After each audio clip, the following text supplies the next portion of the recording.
Kingston, Phil Harris, Rochester, Dennis Day, and yours truly, Don Wilson.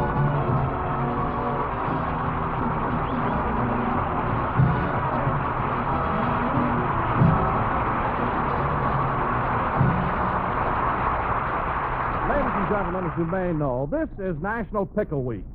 We'd like to honor the occasion, but since we can't bring you a pickle, we bring you a man who's a barrel of fun, Jack Benny.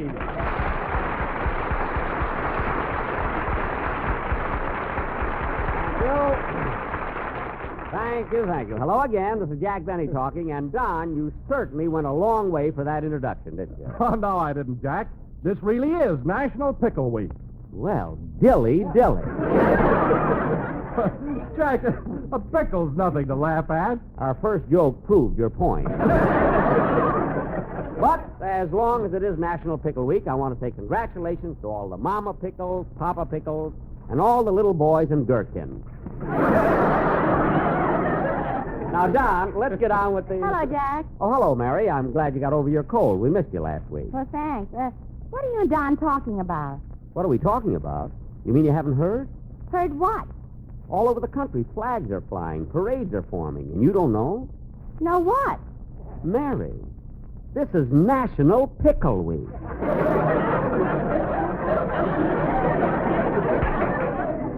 Pickle? Yeah, that's a cucumber that had its option picked up by Heinz. Hey, you know, Don's right. I am a barrel of fun. For this, I had to get well. Well, you can thank me, Mary, for sending my doctor over to take care of you. Oh, fine. Some doctor. What are you talking about? He's an excellent physician. Yeah, but boy, is he nearsighted. Huh? As he came into the house, I thought I'd save a little time. So when he walked over to me, I stuck out my tongue and he hung his hat on it. Hung his hat on your tongue? Then he walked over to the clothes rack and said, "Don't stand there in the corner with 3 coats on. If you're cold, get in bed."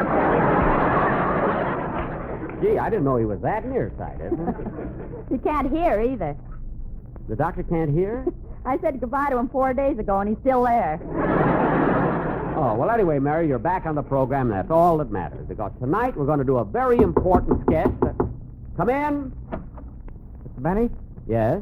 I drove you down to the studio in my cab, didn't I? Yes, you did. The fare was $1.95, and I paid you. Well, I've been thinking about the tip.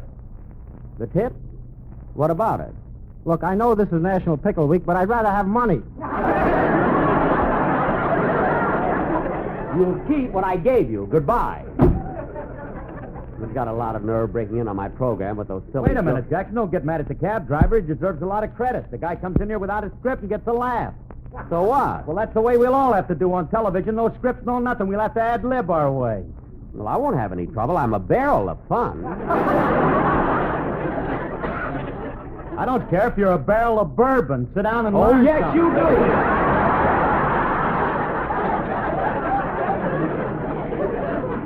Not unless you're 100 proof. Now, look, I'll show you how television's going to be, Jackson. Hey, Livy, ask me. Ask me what I did yesterday.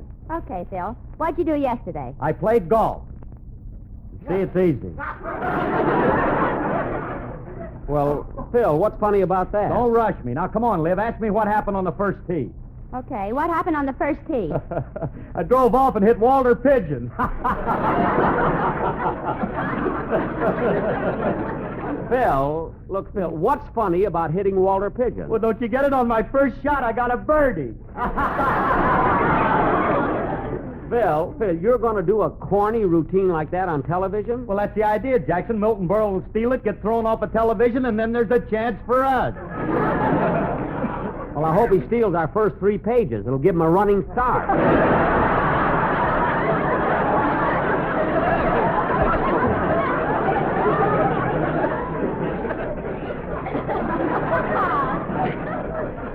Wait a minute, Jack. I think Milton is very clever. Oh, he is, eh? Livy's right, Jackson. Milton is a barrel of fun. Oh, Harris, you're like a car without brakes. There ain't no stopping you. Don't worry, folks. He'll be normal in a couple of days. Yoakum's moon will soon be over. Now, look, kids, I started to tell you that we have a very important sketch to do tonight. Oh, hello, Mr. Benny. Oh, hello, Dennis. What's that you're eating? A pickle. A pickle? Yeah, cab driver gave it to me in change.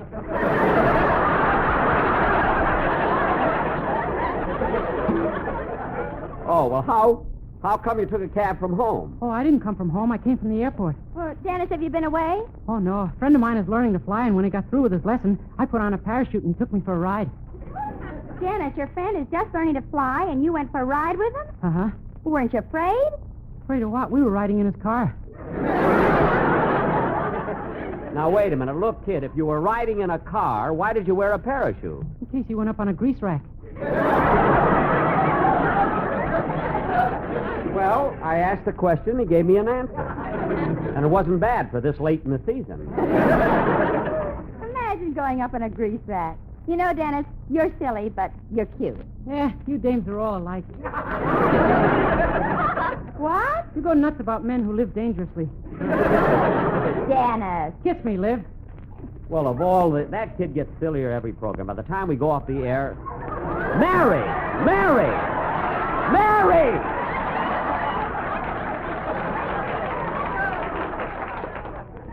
Mary, why'd you do that to Dennis? He asked for a kiss, I gave it to him.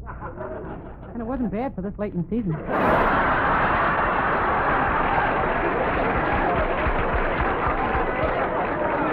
All right. Now, look, Dennis, we got a very important sketch to do tonight, so sing your song now. I'm a nervous wreck, but I'll try. Okay.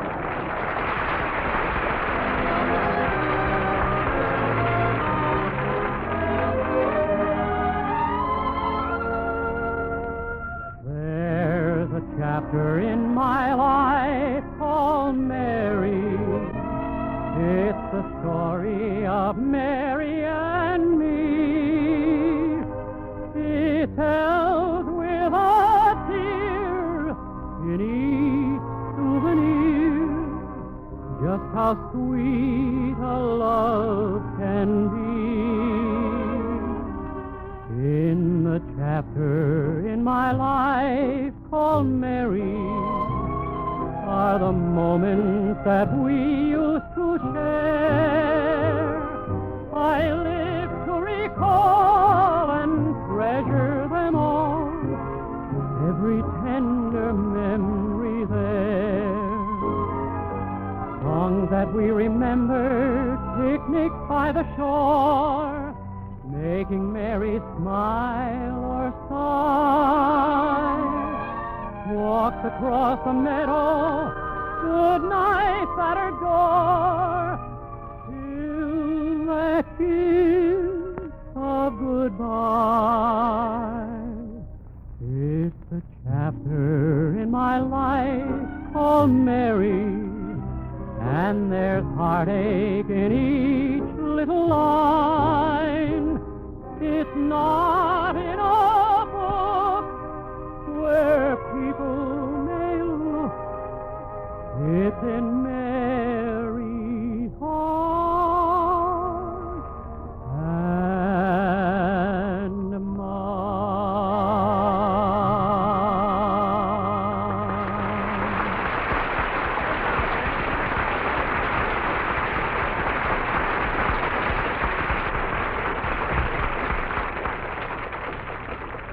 That was a chapter in my life of Dennis Day called Mary, sung by Dennis Day. And very good, Dennis. And now, ladies and gentlemen, tonight for our feature attraction, we're going to do our own original story based on those two great fight pictures, The Champion and The Setup.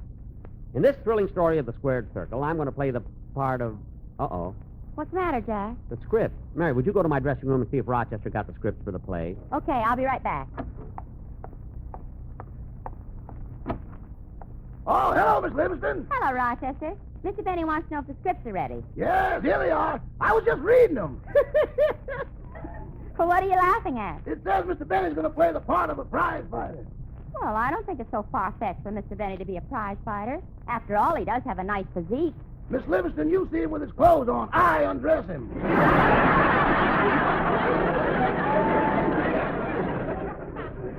So what? It's like eating an artichoke. You keep taking things off till you're down to nothing.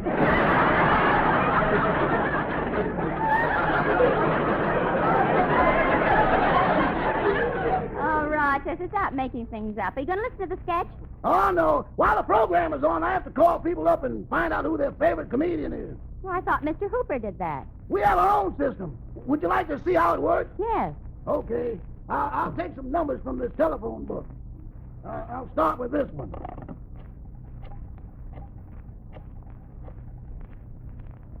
Hello, this is the Acme Radio Survey. Is your favorite comedian Jack Benny?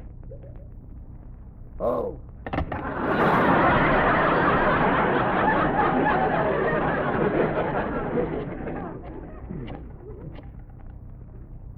This is the Acme Radio Survey. Is your favorite comedian Jack Benny? Oh. Rochester, I better go. Wait, I'll try again.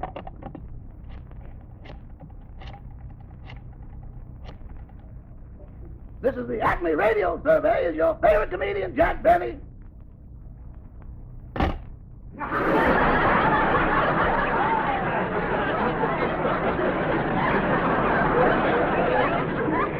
Rochester, Mr. Benny is waiting for these scripts. Okay, here you are, Miss Livingston.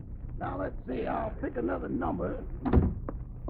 Mary, how about the script? I've got 'em. Well, hurry up now. Everyone's waiting. Don, you hand them out, will you? Oh, all right, Jack. Now, kids, when we do this play, I want everybody to try... I'll get it. Hello? The Acme Radio Survey? Yes. Yes, he is. Yes, I listen to him all the time. And now, kids...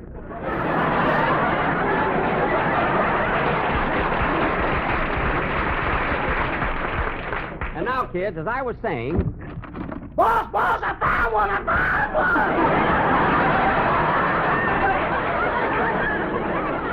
Good. Now, kids, you've all... Mary, stop looking at me. Now, kids, you've all got your scripts, so let's get started with the play. And now for our play.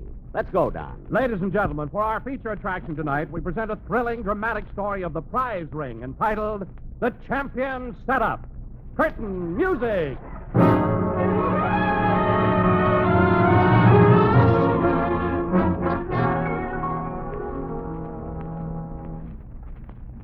My name is Midge Benny. I'm the middleweight champion of the world. People say I'm a heel. Say I'd slug my own grandmother. But they're wrong. Grandma's a heavyweight.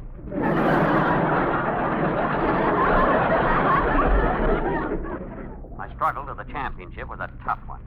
Started 2 years ago. I was trudging along a dusty Kansas road, hitchhiking with my best friend, Bubble. You tired, Bubble? Pretty much, Midge. Well, we'll be in Los Angeles in a few days. I hear it's a great place. Hey, Bubble, look out. Here comes a car.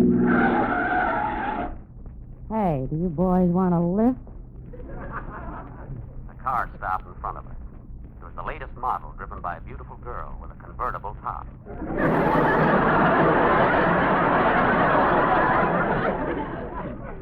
I could tell by the dark part in her blonde hair.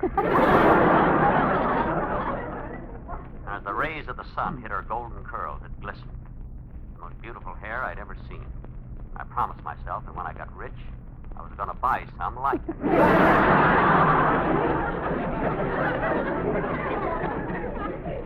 There was a man sitting next to her. As Bubbles and I started to get into the car, she said, Hop into the back seat, boys. Thanks a lot. Don't mention it. Gee, that's a beautiful car. What kind is it? It's Cadillac. I thought it was a Buick. Look at all those holes in the side. We got those in an argument with the sheriff in El Paso. Oh. How far are you boys going? All the way to Los Angeles. Los Angeles, eh? I got an aunt who lives in a suburb of Los Angeles. Glendale? No, Tehachapi.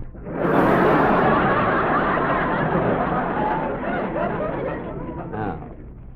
By the way, miss, your boyfriend doesn't seem very talkative. He talks with his fist.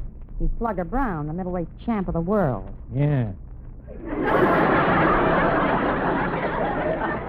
We can only take you boys as far as Omaha. Slugger's fighting there tonight. Yeah.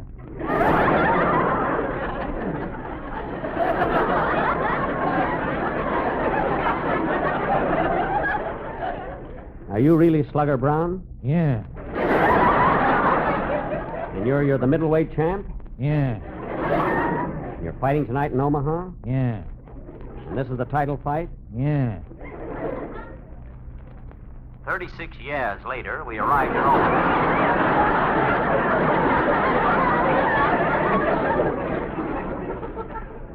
during the ride, I found out a lot about Slugger and his girlfriend, Dill. Her name used to be Mary, but she changed it in honor of National Pickle Week. I watched the fight that night and saw Slugger Brown collect $30,000. It was then I, Midge Benny, decided to become a prize fighter. Bubbles and I hitchhiked to Los Angeles, and I went to see the foremost fight manager in town. I stripped myself to the waist. He looked at my chest and said, That reminds me, I'm having spare ribs for dinner.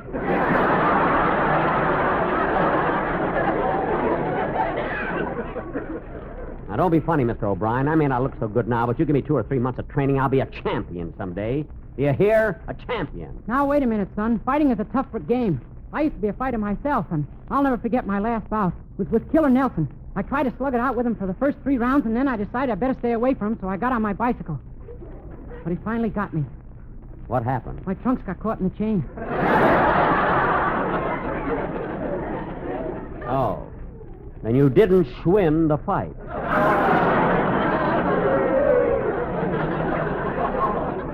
Send 3.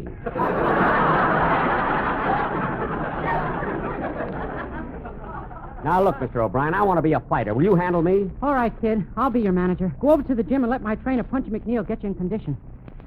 Bubbles and I went over to the gym, with a large, gloomy place smelling of liniment. Here in this edifice of concrete and steel, men dedicated their lives to the inhuman pursuit of mangling and maiming. It was here that the beast in man overrode all human qualities, and one man would try to batter another's confidence beyond recognition for the sake of monetary reward. Gee, that new writer I got from Lux is terrific.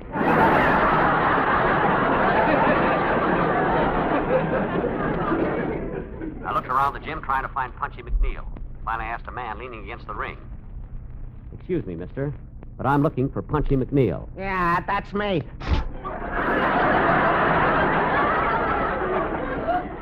Well, I'm Midge Benny. I'm pleased to know you. Now, look, Punchy, I'm trying to be a fighter. Mr. O'Brien wants you to handle me. Okay, but you ought to think it over. Fighting is a tough racket. Yeah, I should know because I used to be a fighter myself. No. Yeah, I had my first fight back in 1932. God. Yeah, I spent 12 years in the ring. 12 years? Yeah, but I finally came to, got up, and went home. Well, look, Punchy, I want to... Hey, wait a minute. I didn't finish my story. Oh, there's more? Yeah. What?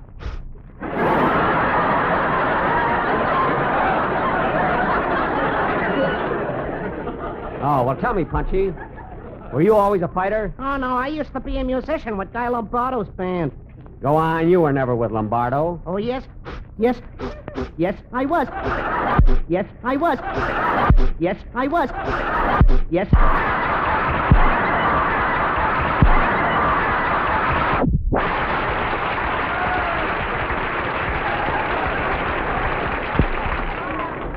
You're a little flat on that last... Hey, come on, Midge, let's start training.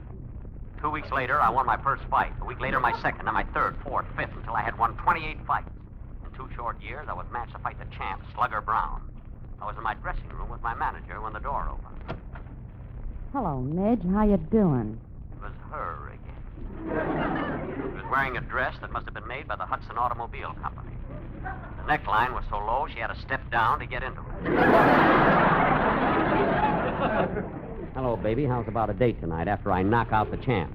I've got news for you, Midge. You're not knocking out anybody. You're throwing the fight. Are you kidding? You don't believe me? Here's your manager. Ask him. O'Brien, are you crazy? Would I fight for 2 years and tank hounds for this? Would I spend 2 years getting my brains knocked out just so I could take a dive?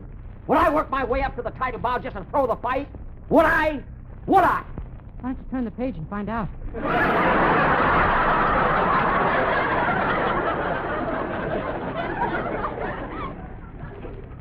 I turned the page, and there it was.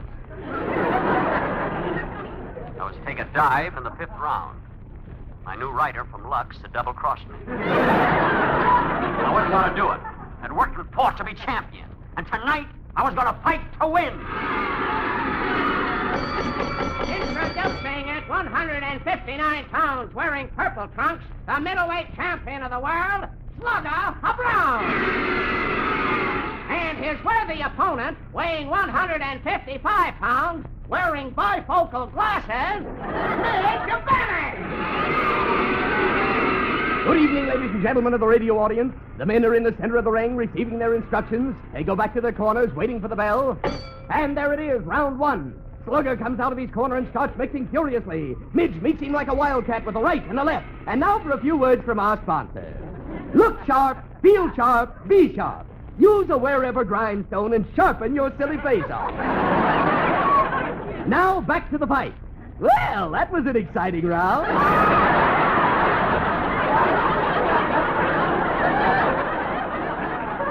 Slugger's nose is still bleeding and Midge's eye is tightly closed. Now we're waiting for the bell for the second round. There's the bell. The boys come out and circle each other. They're still circling each other. We circled each other 3 times. Then my opponent leaned over to me and said... Hey, Bud. Bud. Who, me? Yeah.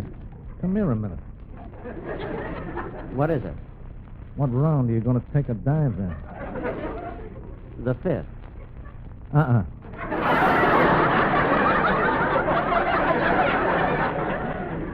What? Make it the third. The 3rd, why? My feet are killing me.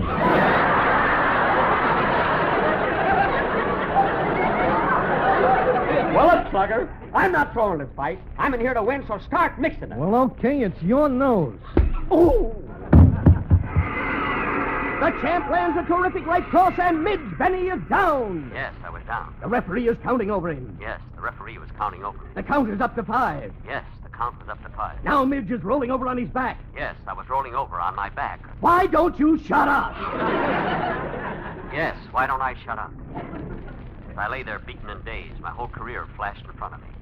How it started 2 years ago, when I was trudging along a dusty Kansas road, hitchhiking with my best friend, Bubbles. You tired, Bubbles? Pretty much, Midge. Hey, Bubbles, look out. Here comes a car. Hey, you boys want a lift? Oh, no, we're not going through that again. Come on, Bubbles. Ladies and gentlemen, we'll be with you again next Sunday night at the same time when we... I'll get it.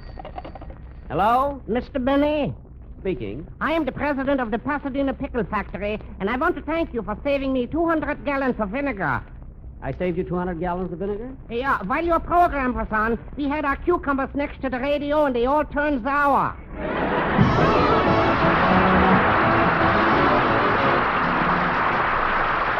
Good night, folks.